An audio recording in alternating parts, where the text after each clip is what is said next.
Welcome to another episode of Fear the Talking Heads, where we usually talk about underrated or underappreciated films. And today we're talking about independent horror with none other than Mick Strawn. So that would be an underappreciated filmmaker. Oh, it's appreciated.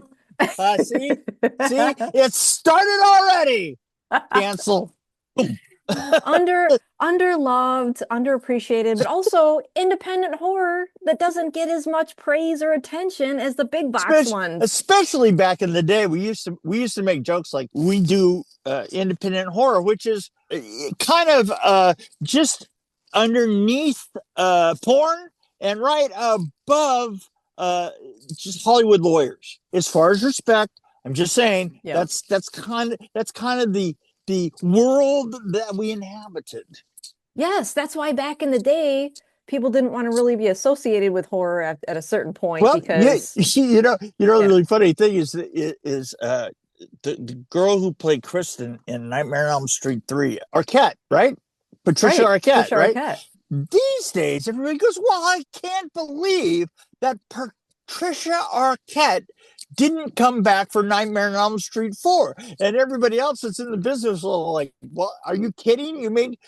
But she made it out of the cage. Are you kidding me? Well, that's how you know who really enjoyed horror are the people that go back into it. Like you look at Felissa Rose. Right. She's constantly doing horror. She actually enjoys it. Exactly. Well, my thing is this. I don't know that I enjoy horror itself. I mean, I like horror comedy to certain quite a bit. I do. But my favorite film of all time was Young Frankenstein. I like making horror. I like making horror films. A, I understand them, but B, for some reason, that is my set of skills. You know what I'm saying? It's my set of skills does horror films, right? I understand them. I understand I understand the design and the tricks and the lighting, the whole bit. I just have an innate ability to understand how it all goes together. I don't understand how comedy goes together. And I couldn't make a rom-com for the life of me. I feel like I already know you because you've been on like 8 episodes of Bonehead Weekly. So I already had known you from there. And now I've been binging all your other podcasts that you're doing this week. So you've been busy. Always the same damn guy, isn't it? God, that Mick Strawn, man. He's everywhere. You are everywhere the last couple of weeks. I've been trying to promote Solitude. So awesome. It has been probably, I think, I've had a podcast for a long time, but as soon as I had my heart attack, it stopped. And the person who was doing it with me just never got back a hold of me. And I was like, oh, it's okay, because I was pretty exhausting anyway. But the thing is I was kind of doing that in a vacuum. I hadn't been on other people's podcasts probably since about the days that I started my podcast like 6 or 7 years ago, right? I haven't been back, and now I'm back on them, and they're a little bit slicker. People are now calling me a legend, which is that you get this little sliver of time in between the time that you do your most work and when you die is a little tiny sliver of time that they'll call you a living legend, and then you're out. You out of here. Your number gets called. Yeah, your number's oh, damn it. I wanted to finish this steak. But it was a small piece of happy while it lasted. Yeah, what can I say? Well, I did want to ask you, so before we dive into the new projects, okay, I wanted to talk to you about you being a production designer. I kind of explain it like this. Nobody knows what a production designer does. Everybody is aware of it, though. And if I say take a very production design film like Batman, right? All the Batmans, you design the whole city, you design the look of everything. All the props, the hair, the lighting, I mean, if you're a particular Batman, the nipples, all these things are specifically touched. They're made by a group of people that are led by the production designer. and you're aware of that because it's Batman, because everything is different. I mean, they're everything has a certain feel, and it's another world, you know. But the thing that you don't realize is that that kind of control is what you have on every film. A production designer makes you feel a certain way, makes things look a certain way, and that's by designing the sets, designing the locations, modifying all these, accordingly, giving them character arcs. Hardly anybody talks about that. Your props, approval of props, kind of like giving the props people how you have your fingers on everything but the actors, and you even have your fingers into the wardrobe, especially and the thing is different production designers get more involved with different things, I even really get involved with special effects because I've also been a special effects designer. So horror is particularly strong for me because I know the effects as well as I do I do the whole sense of the designing, the whole sense of the film itself. So this goes way beyond anything I could have imagined, because you're actually, I'm assuming you have a team of people that are then putting everything together. Yes, you have an art director, and your direct thing that you're directly in charge of is your sets and locations, and then depending on how you want to make the film look, you're going to have to go further into the production to actually get the look that you want. I mean, and you can go all the way up to I go to the DP, and every once in a while, you can ask. I several times take the writer on. I'd say, God damn it, I can't design something that's this poorly written. Your job really encompasses so much more than just creating a set. Oh yeah, no, absolutely. And the thing is, every production designer is a little bit different. I mean, every production designer takes on different.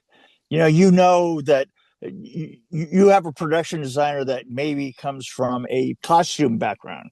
You have production designers that come from a construction background. I kind of have all those backgrounds, so that's where I'm all. Although I will say this, I'm pretty bad with curtains.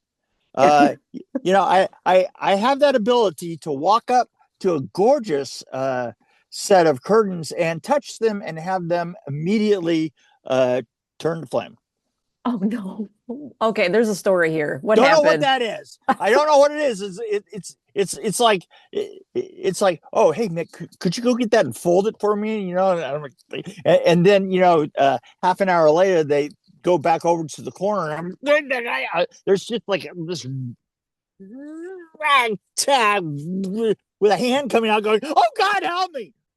So when some people touch things and they turn to gold, you're saying the opposite is true for you? Exactly. And I never touched anything that had turned to gold. Oh no. Never.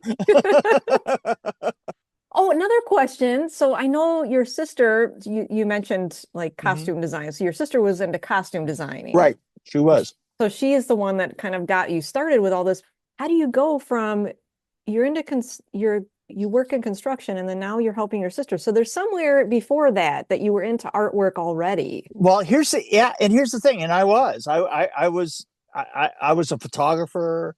I was an amateur photographer, and my mother was an artist and my dad was a builder. So those two things you kind of slam together, and I was, I was always the one that my father never understood, and yet I was always the one that kind of solved a lot of shit for him. So it was kind of like, yeah, but you better move because the concrete truck is going to run over your ass. So that kind of thing, right? So in school or high school, you started to dabble in something creative, right? Quite a bit of photography. Yeah, okay. Yeah. No, I was into photography. And the weird thing about all this is I really can't draw a lick. I mean, I can build 3-dimensional models of anything that I need. I have no problem with that. It's just drawing, and it's really funny because all of my kids and my wife are incredible artists, and I just am the one that, it made things with the words design in the name and art director, right? It's like, go figure. When you are home and you don't have other things going on, do you still pick up the camera then? I got hired as a photographer for a while, and that pretty much killed that for me. Oh, I do occasionally paint, and I'm learning bit by bit. I'm very good at abstract because I'm very good at I'm very good at the abstract of things in general. I can look at a frame and say our balance. We have. I can say that we have balance and we don't have symmetry, and that's kind of like one of my favorite ways of looking at things. I want to see. I want to go. How far can I go out of with symmetry, with eliminating symmetry and still achieving balance? You know, I'll tell you who was one of the best at this, and I know this is going to be a weird ass reference, but Chuck Jones cartoons. He had a sense of how to mess with symmetry and not have any symmetry anywhere, and yet completely balance the frame. And I'll give you an example of that because it's going to pop right into your head.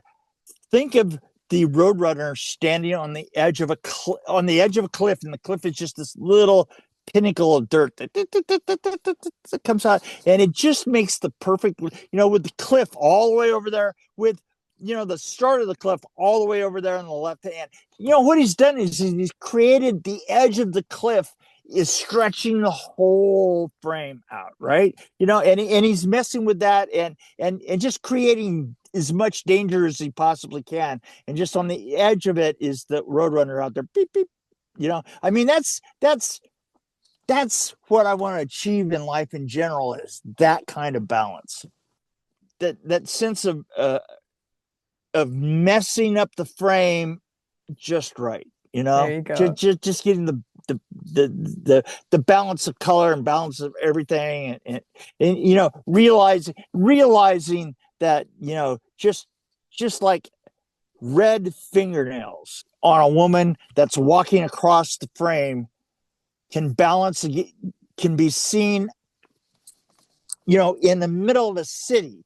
You got somebody walking, a woman walking along, and you dress down everybody else and make sure that the city looks gray and washed out, and then you just paint her fingernails like just long, and you can get even long. I mean, you can go to the extent of making really long fingernails, exaggerated, and paint them red, and then walk her across that scene, and that's where your eye is going to be. Knowing where your eye is going to be Just is it? pops. Yeah, it's all that Right. pop. Let's face it, we are the things that look for the bright shiny object. Squirrel. Squirrel. Exactly. Like that. Yeah, it was over there. A mind of an artist. Exactly. It's funny is I say I can't draw a lick, and yet do know I do know how all this works. Yes. So your evolution from starting there, and now you've done directing, you've authored a book, which you've said obviously somewhere else, like you don't want to do another book. I Yeah, get it. my It's probably God, a no. lot of work involved.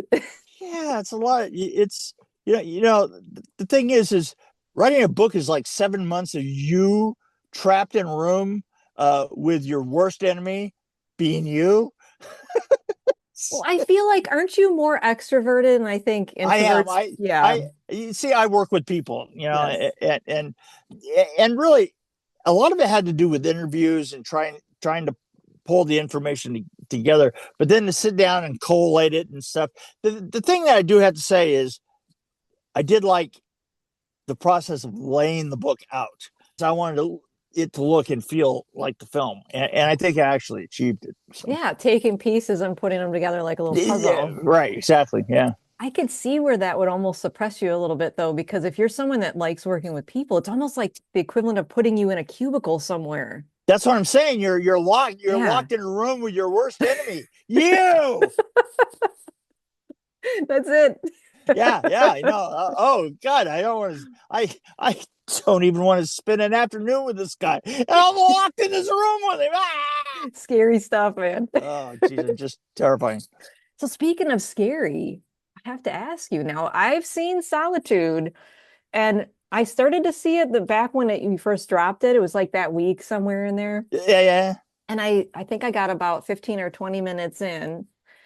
And I'm going to be honest, I stopped it and I had to go back to it because Kara's character was really intense. She was very intense. Yes. Before I go further, though, I'm going to have you drop the synopsis so that people know exactly what we're getting into here. This is based on the TV series Alone, and Jeremy Brown, uh, my co-director and the writer, he kept bugging me and sending me scripts, and the scripts are like they were like a downer all the way across, right?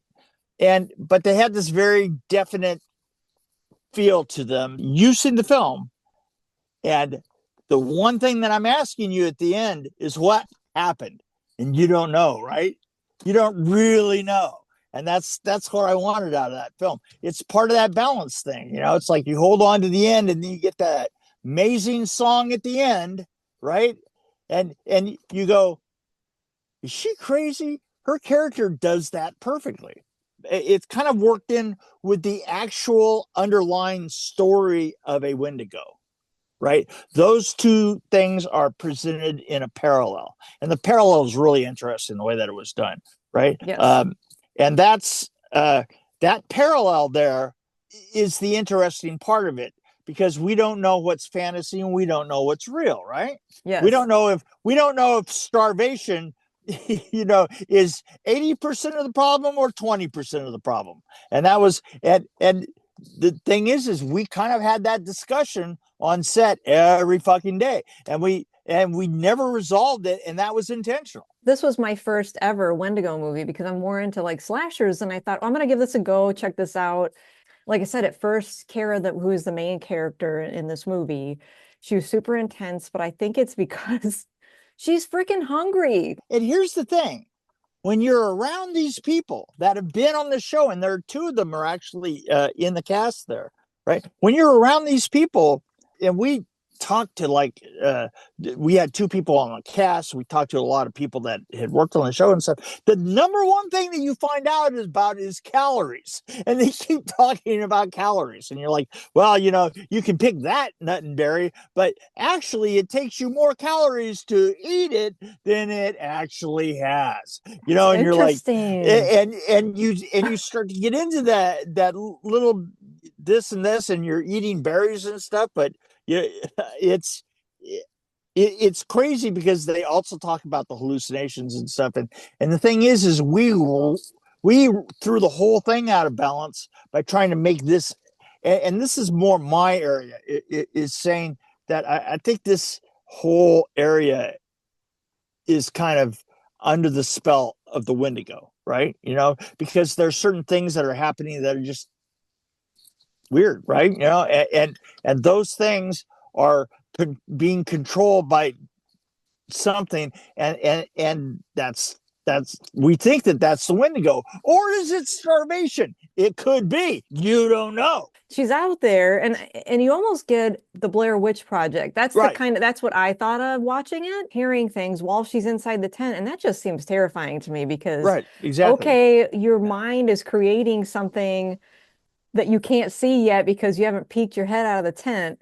When I was working on Leatherface, I tried to present moments of like normalness. People would ask me, well, what is the look that we're trying to achieve on this film? And I say, well, you know, to me, I think horror is the thing that you don't see out the corner of your eye. It's like I'm going to walk into this living room, right? You know, it should be normal, but it's in the middle of nowhere. It has an industrial kitchen. You know, it's like, really? I'll give you another example. We had a light, a light on Leatherface, the porch light, right? And when you walk up to the porch light, we did everything we could. We like released 10,000 flies, you know, with fly bait up around, so that there was just all this banging, and put them inside of the lamp, right? You know, so you just get this frantic, and it's just a lamp, right? But at the same time, that it's that frantic otherness, you know, with all these little bugs up there, and and that to me is horror more than spooky skeleton in the closet. You know what I'm saying? Yes, and it sets the tone for everything else. I actually want to scare people. Anyone watching this, I'd encourage you to go watch Solitude on Tubi. Just be aware that it's a slow burn. It is a slow Want burn. to me, and this is just my opinion, it's less about the Wendigo because there's only a small bit of the Wendigo in the movie. It's less about the Wendigo and more psychological horror, in my opinion. Absolutely, Yeah. but it's all driven by the Wendigo in the background, you know. Yes. Yeah, and that's the and then the thing is as you're going away, as you I wanted it so that as you watch the credits, you're going, I don't know, that's she's just fucking crazy, right? You know, that's Well, we've seen movies like that. right, And I don't want to ruin this movie for anyone, but it's been out for, hasn't it been like almost 20 years? The Village right, by M. Night. One of those kind of movies where you actually get two stories within one movie, which I right, like. Some people right. don't appreciate that, but I like that it makes you think about it. And something I was just saying to Joe earlier when I was telling him that we have this episode today, said, I figured it out that you remind me so much of this teacher that I had in high school, Mr. Zarin. And I don't remember names of teachers, but I remember his name because he had such an impact on all of his students. He's the one that introduced higher level meaning in books and movies. He introduced it to us, our young minds, Right. talking about symbolism in movies and to watch for that sort of thing so that you can dig deeper into a movie and have a better appreciation for it. And you remind me so much of him. And that's the best compliment that I can give you. Oh, thank you. But Well, yeah, you know, so it's funny. I worked with Jack Shoulder on The Hidden. He's meticulous to the point of being a little bit on the spectrum. Everybody keeps saying that he's the one that directed the gay Nightmare on Elm Street. The second one was different. I didn't.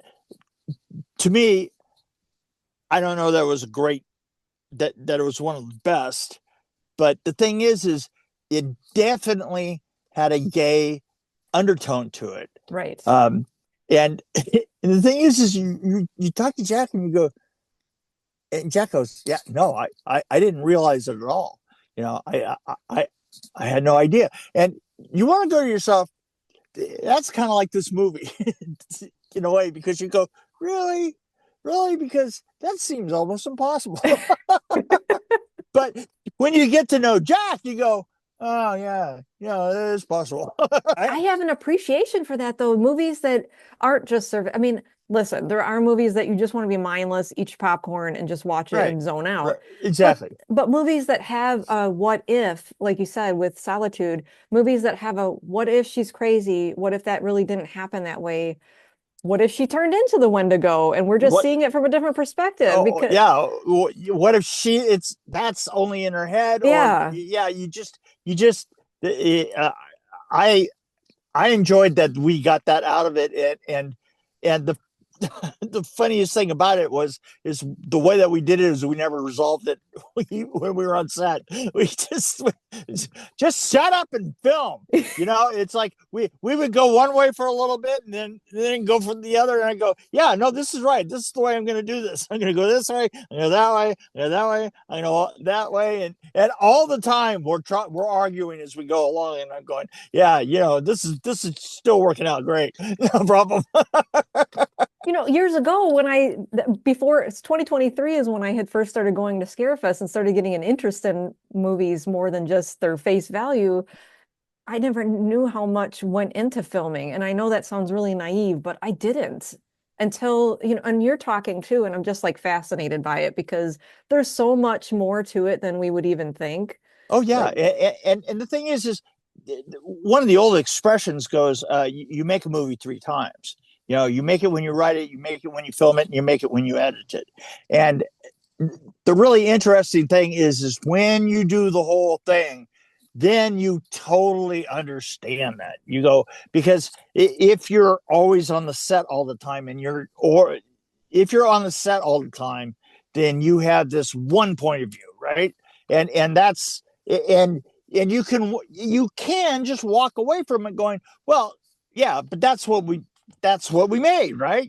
And the thing is when you see the edited and finished film, you go, well, everybody else fucked up. That's that's that's that's the mentality. Trust me, I've been there, right? And then I get on the other end of it, and then you get on working in post with people and actually taking.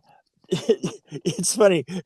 Somebody once described like ADR, that's putting sound on and putting the sound in that when you can't see, right? So like somebody enters a room, right?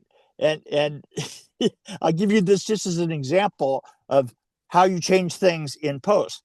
A woman walks into the room, the guy turns in his desk, and she goes, I hate you. I hate you. I hate everything that you stand for. And turns around and walks out the door, except for that shot where you see her heading into the hallway, right? And her head's turned the other way. And you add the phrase, you magnificent bastard. Get it? See? Completely changes everything around. And you go, oh, you bitch, you got me in post. You got me in post. Oh, the magic of editing. I always thought that was the best description of it. I was like, yeah, no. and I have seen that before. I go, my God, I've been there before. I said, oh yeah, no, I know how we're going to turn this around. Because I spent a lot of time in the 2000s fixing things. See, I got to be careful because Disney owns my soul. I heard that on one of your other podcasts. You're like, I'm scared of my life. Yeah, I'm scared for my life. My God. Yes, let's not have any goons coming after you. Yeah, you're not showing this around Anaheim, are you? No.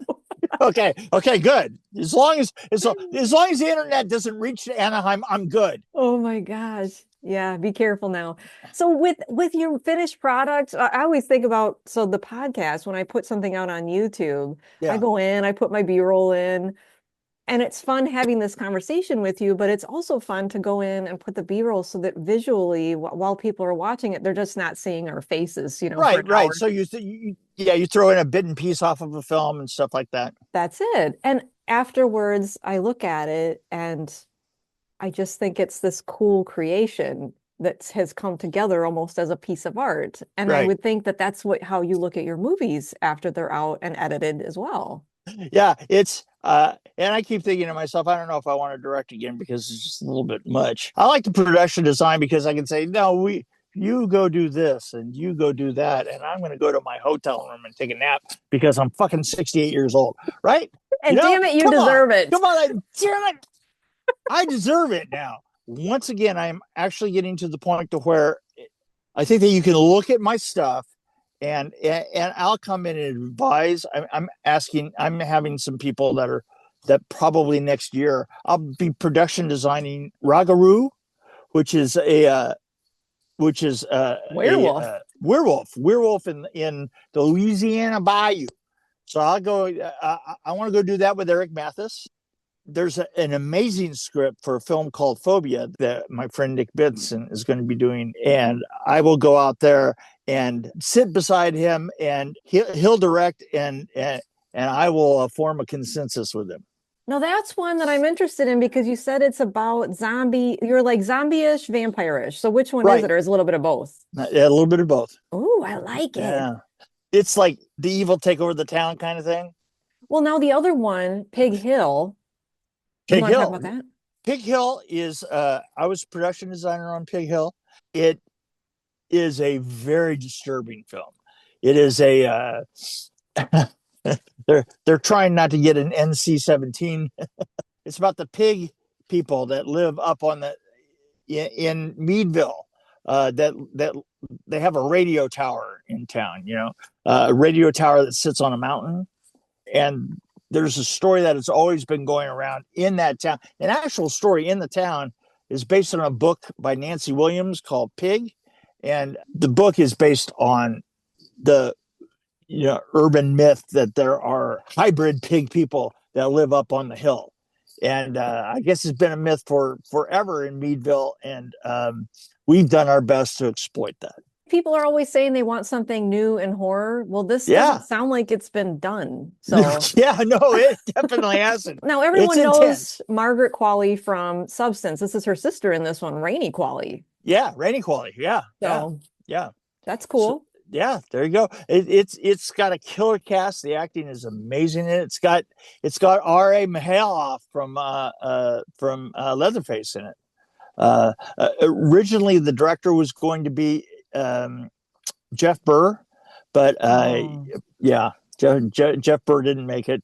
And a good friend of mine, and just one of the nicest guys in the world, and he died at 60. And bummed me out. Mick. Yeah, it really bummed me out. It was a good friend.